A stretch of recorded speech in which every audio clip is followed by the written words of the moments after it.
À la une de l'actualité ce soir, vague de chaleur difficilement supportable, une canicule précoce qui n'est pas sans conséquences sur la santé. Mais pour la météo, elle est des plus normales et même salutaire pour une bonne pluviométrie. Nos équipes ont tenté de comprendre, explications à suivre dans ce journal. Dans le journal également, à Djibasso, dans la Kossi, les élèves préfèrent aller chercher l'argent que de suivre les cours. Un phénomène qui inquiète et aux conséquences qui se ressentent sur les résultats et entraîne des déperditions. Constat à suivre dans cette édition.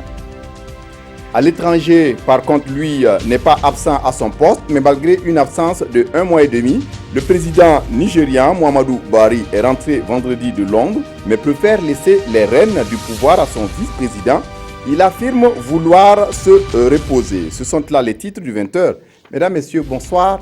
Ravi de vous retrouver.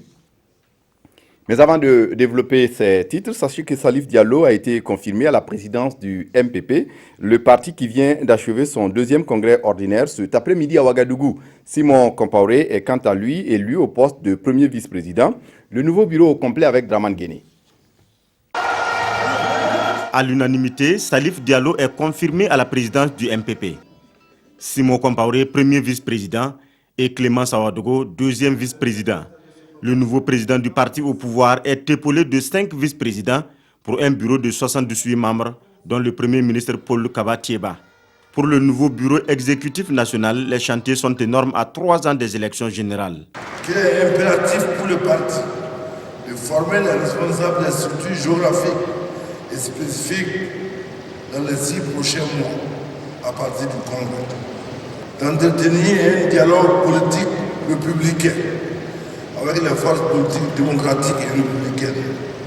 Dans ce sens, le Congrès propose des rencontres trimestrielles avec le chef de file de l'opposition politique en vue d'échanger sur les questions intéressant la vie de la nation ou de toute autre question majeure. Le Congrès recommande au gouvernement de mettre en place un dispositif de pilotage et de suivi et évaluation du PNDS. Les militants étant appelés à œuvrer pour son succès. Non, on est à cacher. Le PNDS n'a même pas atteint sa vitesse de croisière. Ça, on vous le dit. Nous venons de sortir d'une table ronde de bailleurs de fonds. Cette table ronde a fait des annonces. Il faut expliquer clairement les choses. L'argent n'est pas arrivé d'abord dans les banques du Burkina. Nous sommes dans les procédures et ça va venir. Nous avons même anticipé pour certains projets. L'autre jour, le président était à Koumoussi. Il a lancé le curage du lac Bam. C'est un projet vu depuis plus de 30-40 ans. Donc, ce que nous demandons au Burkinabé, c'est la confiance et la patience.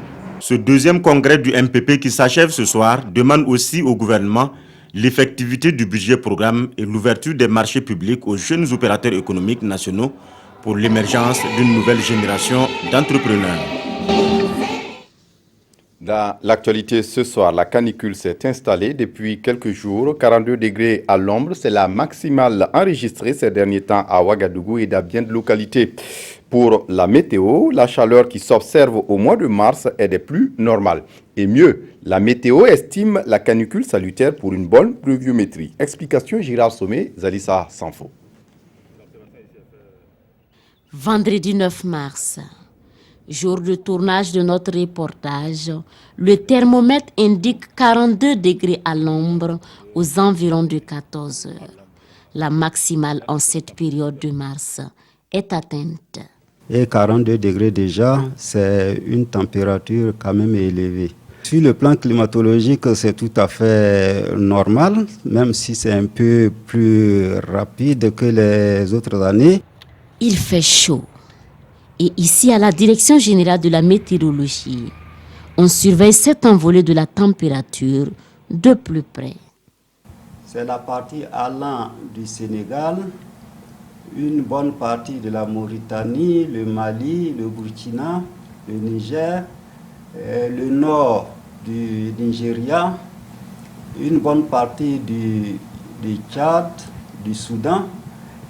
Il faut dire qu'actuellement, les températures montent dans ces régions-là.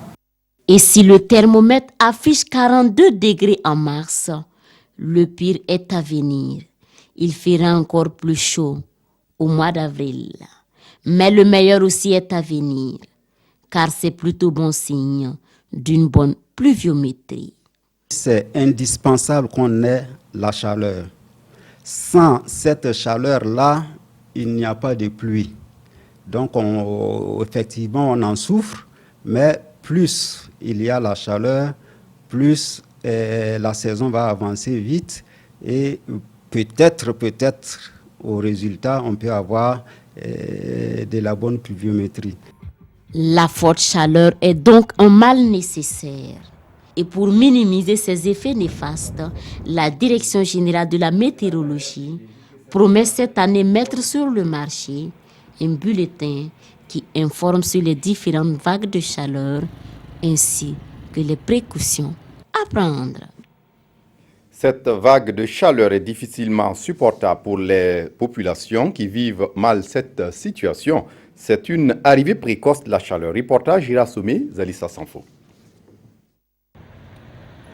Le thermomètre explose déjà dans la capitale burkinabé. Et c'est la période que les Ouagavillois disent redouter le plus. Difficile pour eux de faire leurs courses à n'importe quel moment de la journée, de s'offrir une sieste ou même d'avoir une bonne nuit de sommeil. Il fait très chaud. À partir de 10 heures, vraiment on ne se sent pas. On ne sait pas quoi faire. Hein. On est là, on gère ça et là. Il fait très chaud. Je pense qu'il a commencé à faire très chaud très vite. Déjà au mois de février, on sentait vraiment la chaleur. Cette année, la chaleur est précoce. Ça nous fatigue beaucoup. Ça crée des maladies. On en souffre vraiment. Je viens de m'essuyer, sinon autrement dit, vous allez voir les grosses gouttes sur mon visage. Donc la chaleur de ces derniers temps est très accablante. Dur pour eux, en cette période caniculaire. Et chacun y va de sa stratégie pour s'adapter et mieux se sentir dans sa peau. Souvent on porte des habits, un peu des manches longues. À partir de 10 heures, on peut les enlever, laisser un habit avec des bras minces pour pouvoir gérer ça. D'ici là, il faut que je parte me rincer avant de revenir. Sinon, c'est insupportable. Lorsque j'arrive à l'école, si ce n'est pas à la fin en tout cas de la journée, je ne vais plus à quelque part. Donc je reste sur place, au moins on peut être à l'homme et puis pouvoir éviter cette canicule. Vêtements qu'il ne faut pas porter, notamment la chemise et la cravate. Donc on est obligé de laisser ça de côté. Et puis avec ce vent mélangé à la poussière, on aurait dû aussi se protéger avec des pulls. Mais malheureusement, on ne peut pas. Et il n'y a pas que les hommes qui ressentent cette forte pression de la chaleur. Juste autour de nous, la nature aussi commence à montrer des signes de souffrance. Pourtant, nous n'en sommes qu'au début. Alors, quelles sont les conséquences de cette canicule sur la santé? Comment prévenir les risques sur la santé?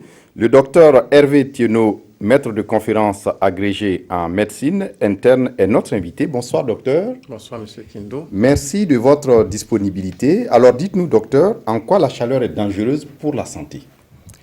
Alors, on vient de parler tout à l'heure de la chaleur ambiante, mais pour l'organisme humain, la chaleur peut avoir des inconvénients. Il faut savoir déjà que la température centrale du corps est un paramètre biologique très précieux et qui doit être maintenu donc, dans les valeurs normales. Cela est une condition donc, à la vie. Et lorsque cette température centrale est perturbée, cela va de soi que cela entraîne donc, des ennuis de santé. Alors, l'organisme humain, bien sûr, malheureusement, a fait face à des grandes variations de température. Et heureusement qu'il dispose de mécanismes d'adaptation que nous appelons des mécanismes physiologiques. Et ce sont des réponses involontaires. Et lorsqu'il s'agit donc de chaleur, on sait que cette chaleur ambiante-là va ajouter de la chaleur à celle qui est déjà produite à l'intérieur du corps. Il y a normalement de la chaleur qui est produite à l'intérieur du corps parce qu'il y a toute une machinerie à l'intérieur du corps qui produit cette chaleur. Et lorsqu'on est dans une température très surchauffée, il y a un apport donc supplémentaire de cette chaleur-là à l'intérieur du corps. Et si l'organisme ne disposait pas de mécanismes d'adaptation, la température centrale du corps donc, allait s'élever et entraîner des ennuis de santé. Alors, il y a deux mécanismes principaux qui permettent à l'organisme de s'adapter donc, à cette chaleur ambiante. C'est d'abord par l'intermédiaire, bien sûr, du système nerveux, du cœur, des vaisseaux et surtout de la peau. Et donc, il s'agit donc pour les vaisseaux sanguins de la peau donc, de s'élargir, de se dilater et de permettre donc au sang donc, de venir donc, près donc, de la surface cutanée et permettre à la chaleur de sortir. Et surtout par le mécanisme de la sudation. Donc, la sudation permet d'évacuer une grosse quantité de chaleur. Alors, il se trouve que ces mécanismes se passent normalement chez la majorité d'entre nous, mais seulement aux âges extrêmes de la vie, cela peut poser problème parce que chez les tout petits, chez les nourrissons, et le cerveau est encore immature. Donc la réaction face donc, à l'environnement surchauffé n'est pas très adaptée. Et il y a également les personnes très âgées chez qui la réponse des vaisseaux sanguins à cette réalité n'est pas adaptée. Donc les personnes très âgées, les nourrissons et surtout les nouveau-nés constituent une population à risque d'élévation de la température centrale. Oui. Et donc pour ces personnes, qu'est-ce qui est recommandé particulièrement? Avant ça, j'allais dire que les deux mécanismes principaux ont un risque immédiat, c'est d'abord la déshydratation. Et cette déshydratation, bien sûr, si elle n'est pas corrigée, peut donc entraîner sur tout le monde, en plus bien sûr des personnes âgées, des nourrissons, une élévation de la température centrale. Alors, qu'est-ce qu'il faut pour ces personnes très fragiles qui souvent n'expriment pas leur soif? Lorsqu'on parle par exemple des nourrissons et des nouveau-nés, il faut leur apporter systématiquement de l'eau pour éviter la déshydratation. Il faut les mettre à l'abri, bien sûr, des rayons solaires, donc à l'abri donc de cet environnement donc surchauffé. Que ce soit des nourrissons de n'importe quel âge? Les nourrissons, tous les enfants, les nourrissons et surtout les nouveau-nés. Voilà, chez qui l'expression de la soif n'est pas manifestée et chez qui également les mécanismes d'adaptation à la chaleur sont de mauvaise qualité. Oui. Et pour nous, maintenant, comment se protéger contre cette chaleur? Certains ont dit qu'ils se rincent plusieurs fois par jour, d'autres disent qu'ils s'essuient la sueur, mais concrètement, vous, en tant que spécialiste, qu'est-ce que vous conseillez?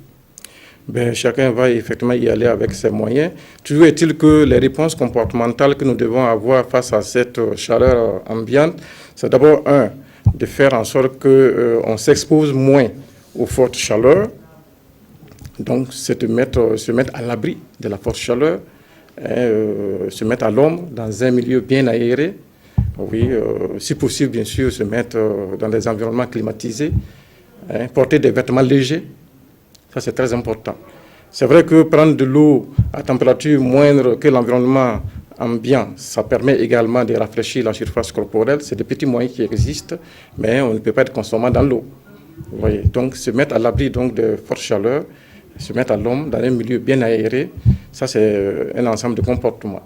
Le deuxième comportement qu'il faut ajouter, c'est bien sûr d'essayer de corriger les conséquences de cette chaleur que constitue la déshydratation.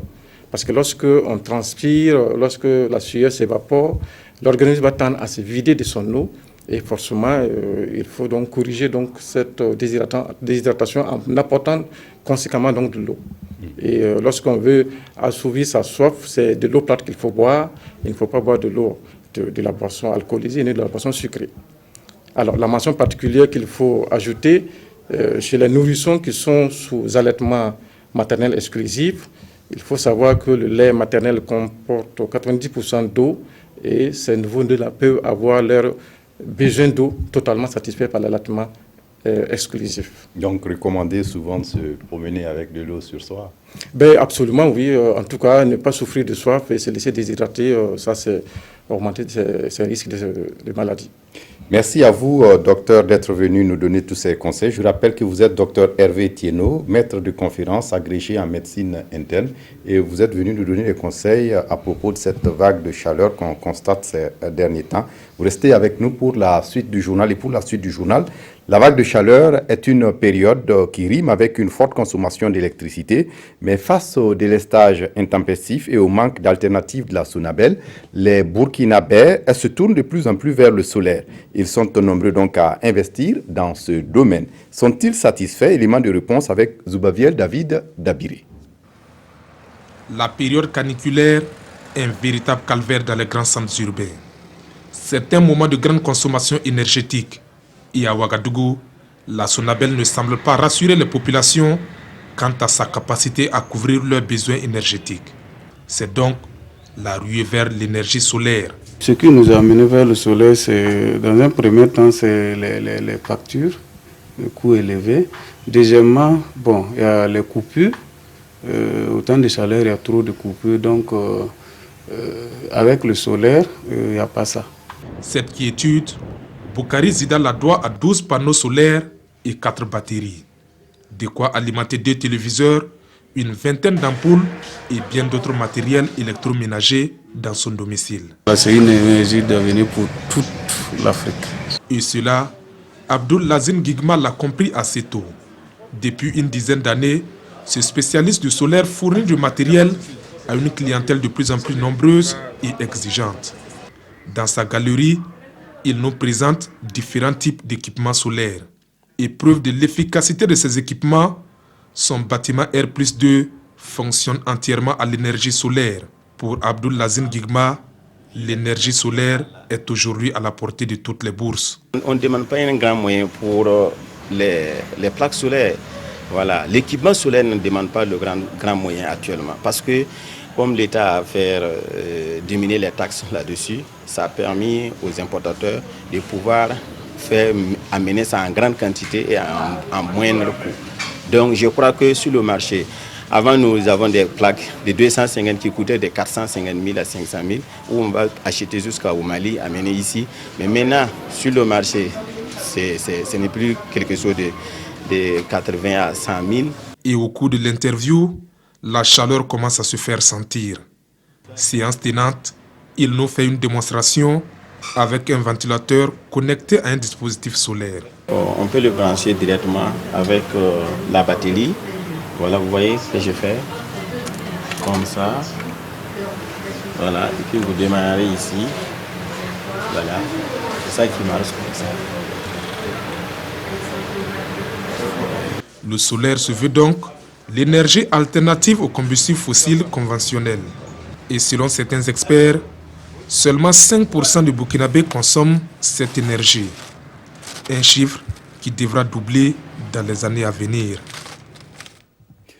Un centre écologique pour vulgariser de nouvelles pratiques en matière de gestion des ressources naturelles au Burkina. Le centre a vu le jour à Nagrengo dans l'Oubritanga et entend aller plus loin dans l'expérience du PADCOR, le projet d'aménagement des terroirs et conservation des ressources dans la conservation et dans la récupération du capital productif des terroirs. Des détails avec Olopoda. Il occupe un espace de plus de 6 hectares. Sa vocation, éduquer et former des producteurs du monde rural sur la gestion durable de l'environnement et les meilleures pratiques dans l'agriculture.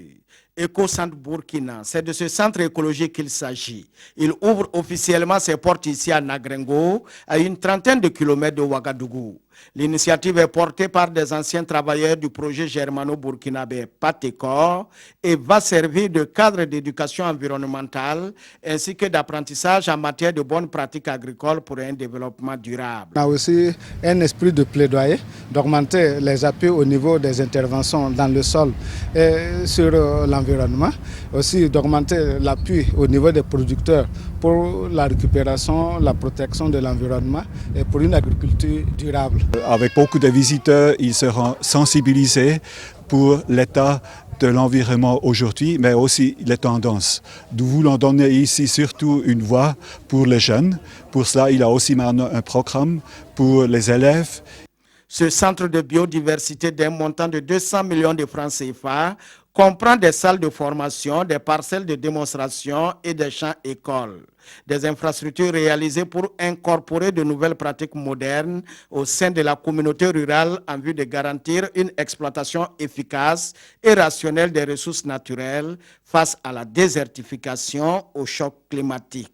Les questions environnementales, c'est une question de comportement. Allier l'éducation environnementale dès la base permettra bien sûr aux générations futures de prendre une prise de conscience que l'environnement aujourd'hui, il faut mieux la préserver si nous voulons préserver également les générations futures. Donc c'est pour dire que ce centre fera, en tout cas, participera au mieux, en tout cas aux côtés des actions menées par le gouvernement dans une prise de conscience et bien sûr dans une prise en compte de la meilleure gestion des ressources naturelles.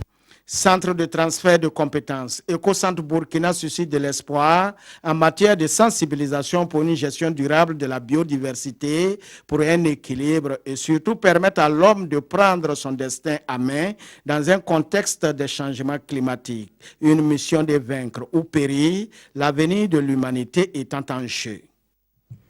Autre actualité dans ce journal, le Burkina Faso a bénéficié depuis plusieurs années de dons japonais de riz. C'est un projet qui conduit ce programme et ce week-end, le comité consultatif du projet s'est réuni pour évaluer cette aide. On fait le point avec Salif Belem et Nathalie Sawadgo. Selon le ministère en charge de l'agriculture, pour cette année 2017, ce n'est que 34% des besoins en riz qui seront couverts par la production nationale. Le manque à gagner est à rechercher ailleurs. L'un des moyens demeure les aides alimentaires. Et en la matière, le gouvernement burkinabé depuis plusieurs années bénéficie de l'accompagnement du gouvernement japonais. Et c'est dans ce cadre que les membres du comité consultatif du projet KR 2015, réunis ici, veulent ensemble évaluer le projet KR 2015 et projeter l'avenir. Ce comité aura à réfléchir sur les résultats qui ont été accouplés au cours de l'aide distribuée dans le cadre du KR 2015 et à faire également des projections. Nul doute qu'à l'issue des travaux de ce comité, des projections seront faites et d'ores et déjà je peux vous assurer que dans le cadre du KR 2016, des notes d'échange ont été déjà signées et le Burkina Faso bénéficiera incessamment de l'aide du Japon. Les membres du comité auront pour tâche de poser les bases d'une distribution saine de cette aide et de la constitution du fonds de contrepartie, toute chose qui va permettre une bonne exécution du projet KR. Le soja est de plus en plus cultivé au Burkina Faso et surtout par les femmes. Une légumineuse qui nourrit bien sa femme, même si la filière est en train de se structurer. Et ce week-end, le réseau MARP a organisé à Léo, dans la Sicile, des journées promotionnelles du soja. À l'occasion, le potentiel du soja a été donné à voir au public. Consomme Koulibaly, Christine Koulibaly. Il cristallise toutes les attentions depuis 2 jours ici à Léo. Lui, c'est le soja et ses dérivés. Producteurs, transformateurs et autres acteurs, ils sont tous là pour mettre en orbite ce produit. Un produit à fort potentiel agricole et qui fait fonctionner des unités industrielles et artisanales, source de revenus pour des milliers de personnes dans la province de la Sicile. Vous avez des yaourts de soja et même dans les alimentations, vous trouvez en tout cas actuellement une influence de ces produits-là sur le marché.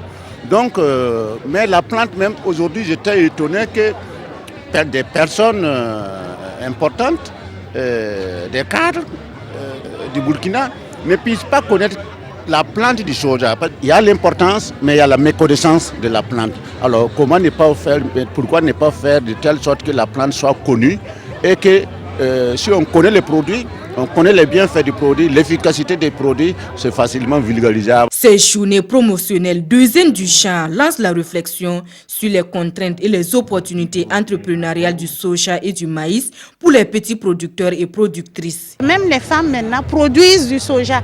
Elles savent que nutritionnellement, c'est un apport pour elles. Et aussi sur le plan économique, elles peuvent s'épanouir avec cela. Mieux, les femmes sont les porte-flambeaux de la production du soja dans la province de la Sicile.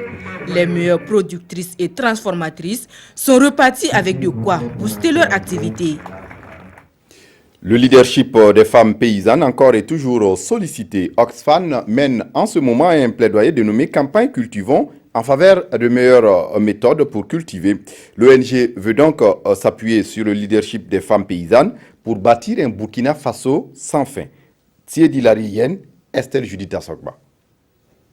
Les femmes rurales membres de la campagne Cultivons avaient fait un plaidoyer aux différents partis politiques en lice pour les élections couplées présidentielles et législatives de 2015 de les accompagner à réaliser 10 mesures pour bâtir un Burkina sans fin en cas de victoire.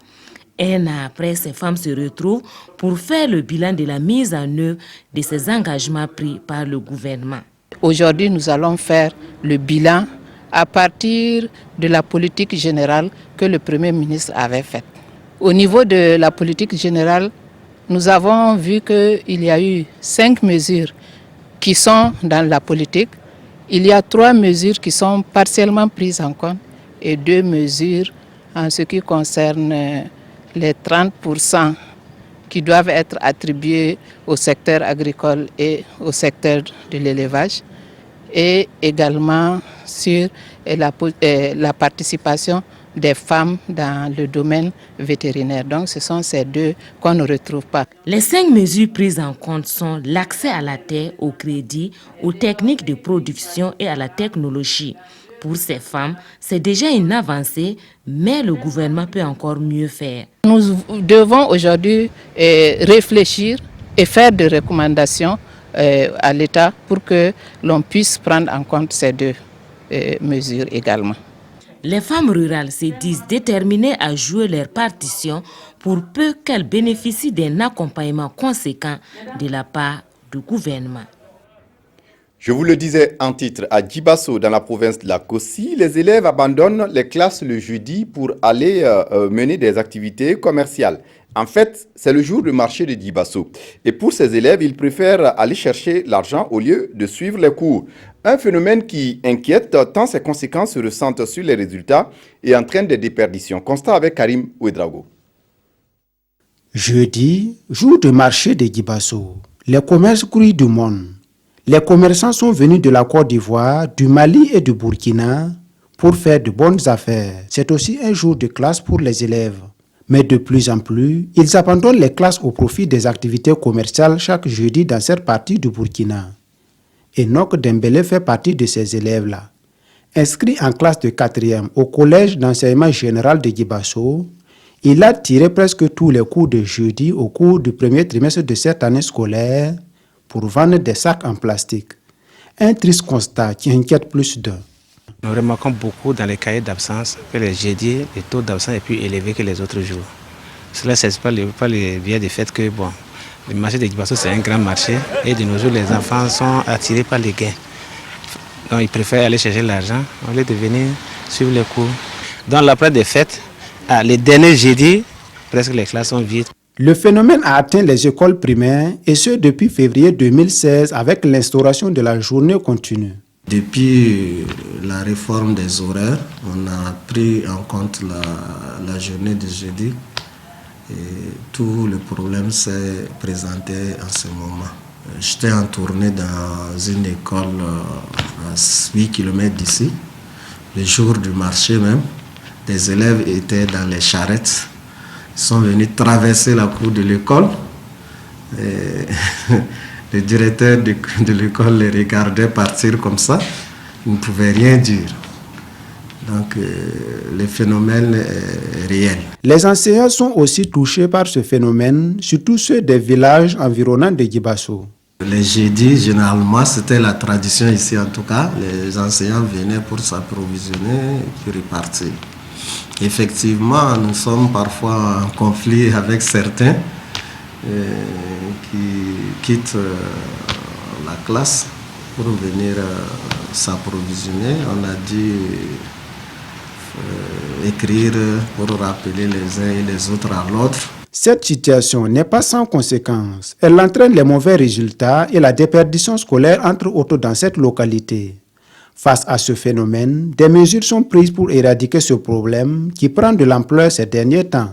On va commencer par la sensibilisation, essayer de parler aux parents d'élèves, mutualiser les efforts pour faire en sorte que les élèves puissent accepter ce changement-là, parce que c'est un peu ça. Ils étaient habitués à aller allègrement le jeudi au marché, et maintenant le jeudi subitement est devenu un jour ouvrable. Bon, ils sont privés de leur marché.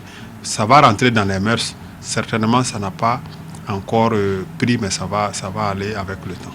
Les autorités en charge de l'éducation, les organisations non gouvernementales et les organisations de la société civile sont interpellées à suivre de près ce phénomène et apporter des solutions idoines afin que l'avenir de ces enfants ne soit pas hypothéqué. Renforcer la cohésion entre forces de défense et de sécurité et population, le PMK, le Prytanée militaire du Kadiogo, s'engage. Il a entrepris une série d'activités dans ce sens. Des détails avec Vincent Tiendrebeo. Une partie de l'arrondissement 9 débarrassée de ses ordures. Sur initiative du PMK, le Prytanée militaire du Kadiogo, population, responsables politiques et coutumiers et bien sûr les PMKistes se sont donné la main pour un Cambouensin plus propre. Nous sommes conscients, le PMK est conscient de sa responsabilité sociale dans son environnement et le nettoyage donc, du marché, cette activité de salubrité participe donc de cette responsabilité-là. Il y a aussi un objectif pédagogique dans la mesure où nous faisons en sorte que les élèves prennent conscience du fait que futurs cadres de la nation, c'est avant tout donc de futurs serviteurs de la communauté dans laquelle donc ils vont vivre. L'objectif, renforcer les échanges et la cohésion entre le PMK et les populations riveraines. Évidemment, c'est des sentiments de joie surtout, parce que l'activité vient quand même soulager un temps soit peu vraiment la vie en termes de propriété, en termes de salubrité, donc qui est vraiment un acte vraiment à saluer de notre part. Vraiment, c'est des sentiments de joie. Cette journée de salubrité se tient à l'occasion des 96 heures du PMK, une action que les initiateurs entendent perpétuer au fil des années. À l'étranger, le président nigérien Muhammadu Buhari, de retour dans son pays après 2 mois d'absence, a annoncé qu'il laissait les rênes du pouvoir à son vice-président pour continuer à se reposer. À 74 ans, le président Buhari est revenu vendredi de Londres où il était depuis le 19 janvier pour repos médical selon la version officielle. Il est enfin de retour au pays. Le président Muhammadu Buhari est revenu au Nigeria ce vendredi après près de 2 mois de repos médical en Grande-Bretagne. L'avion transportant le dirigeant de 74 ans a atterri très tôt ce matin à la base aérienne de Kaduna au nord du Nigeria. Si très peu d'informations filtrent sur les conditions physiques actuelles de Buhari, l'on sait néanmoins qu'il avait quitté le pays le 19 janvier pour ce qui était officiellement décrit comme ses congés annuels. Son porte-parole avait indiqué mi-février que son séjour avait été prolongé pour une durée indéterminée sur recommandation des médecins. Ce retour de Buhari, qui a ensuite rejoint la capitale fédérale Abuja en hélicoptère, marquera peut-être la fin des spéculations sur son état de santé. Le sujet étant devenu l'objet d'interminables débats au sein de la classe politique et de la société civile au Nigeria. À Damas, le bilan de l'attentat revendiqué par l'ex-branche d'Al-Qaïda ce samedi s'alourdit. Il est de 74 morts. L'attaque a eu lieu près du cimetière de Bab el-Sahir, où se trouvent des mausolées chiites. Les victimes sont en majorité des pèlerins chiites irakiens. Un double attentat à la bombe a fait au moins 50 morts et 120 blessés samedi à Damas. Un bilan sans doute appelé à s'aggraver. Et c'est déjà l'une des attaques les plus sanglantes qu'ait connue la capitale syrienne en 6 ans de guerre. Les personnes tuées sont toutes de nationalité irakienne. Les bus visés emmenaient des pèlerins chiites au cimetière Bab al-Saghir, un cimetière musulman près de la vieille ville de Damas, qui est un lieu de pèlerinage important pour les musulmans, en particulier pour l'islam chiite. Ce secteur est toutefois situé dans une zone où se trouvent aussi des mausolées sunnites. L'attentat n'a pas encore été revendiqué. Et puis dimanche sport, je reçois Mamadi Wena. Bonsoir. Bonsoir Foussini. Ce soir, nous discutons de 4 sujets. D'abord, la Ligue des champions de la CAF, le RCK qui tombe à Alger, 2-0 devant l'USMA. Oui, le Rail Club du Cadeau qui est tombé hier en Algérie et c'était pour le compte des 16e de finale de la Ligue africaine des champions. Et le RCK qui n'a tenu que 70 minutes et a encaissé 2 buts coup sur coup à la 72e minute et à la 86e minute. Et il faut attendre maintenant le match retour pour voir comment le RCK va tenter de faire la remontée ou bien la remontada, comme le diraient les Espagnols. Et c'est samedi prochain à Ouagadougou que le RCK doit forcément remonter ses 2 buts pour pouvoir voir la phase de poule. Parce qu'à partir de la 16e finale, c'est la phase de poule. Un match qui s'est joué sans les journalistes burkinabés. Oui, les journalistes burkinabés qui n'ont pas pu y aller pour défaut de visa et l'ambassade d'Algérie qui n'a pas pu donner des visas aux journalistes burkinabés. Et peut-être que nous allons revenir sur ce sujet-là. Oui, et également Mamadi Wena, des nouvelles de nos professionnels avec Préjus Nakoulma pour ses premiers buts dans l'Hexagone. Oui, Préjus Nakoulma qui est très en forme actuellement, alors que nous allons voir les images. Préjus Nakoulma qui a rejoint les Canaries et le FC Nantes pendant le mercato et pendant qu'il était à la CAN, et Préjus Nakoulma pour sa 2e titularisation en Ligue 1 et qui met un doublé, alors que nous voyons ici le premier but du genou. Et après ça, c'est le 2e but qui a permis à Nantes de s'imposer 3-2 à Montpellier. Et pour dire qu'à la suite de Nakoulma qui est très en forme, il n'y a que les étalons en 2 matchs amicaux et pour la journée FIFA. Et cette journée commence le 20 mars et les étalons vont se préparer à Marrakech pour livrer le 24 mars à Marrakech un match contre les Lions de l'Atlas du Maroc et le 27 mars du moins, un match à Londres contre le Nigeria.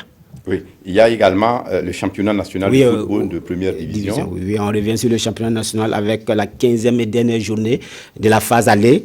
Et l'USFA qui a battu le RCB 2-1, ASFA Inra Raïmo 2-1 également, ISO BPS 3-0, AS Police AGEP 4-0, AS Sonabel EFO 0-0, ASFB Majestic 0-1 en faveur de Majestic et Santos FC COSAP 1 but partout. Il faut dire que l'USFA, en battant le RCB, signe sa 6e victoire d'affilée. C'est l'équipe en forme, mais le RCK reste leader et malgré le fait que cette équipe n'a pas joué et a maintenant 3 matchs en retard. L'USFA qui continue d'impressionner.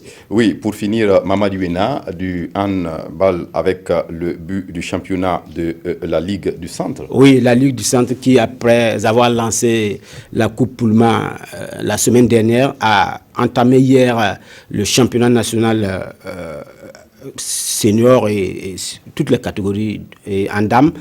Senior, AS Sonabi, Lonabé 9-24 et AS Douane, Asfa Yenanga 19-21. Et chez les hommes, USCA et AS Sonabel 12-27 et AS Sonabi, AS Douane 30-18. Il faut dire que ce championnat s'est continué cet après-midi avec surtout les matchs des juniors et des cadets. Mamadi Wena, merci d'être venu nous donner toutes ces informations. À dimanche prochain pour un autre dimanche de sport. Oui, merci. Et tout cela sera développé demain. Demain, bien entendu, après le journal de 20h. Dans le magazine des sports. Au magazine des sports. Oui, merci pour toutes ces informations. Voilà, c'est ce qui met fin à ce journal. Merci de votre attention. Très bonne suite de programme sur la RTB. Au revoir.